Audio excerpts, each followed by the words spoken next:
කෙනෙක් දියුණු වෙනවා දැකලා හදවතින් සතුටු වෙන්න.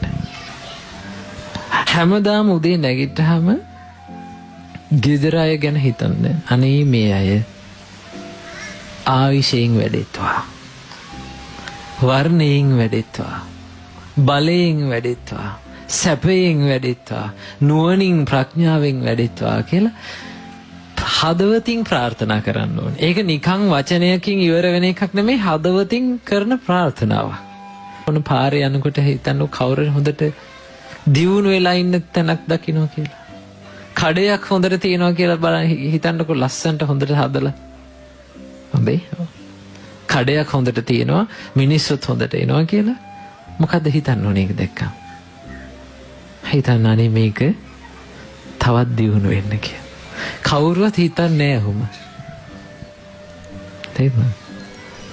හිතන්න අනේ මේක තවත් දියුණු වෙන්න.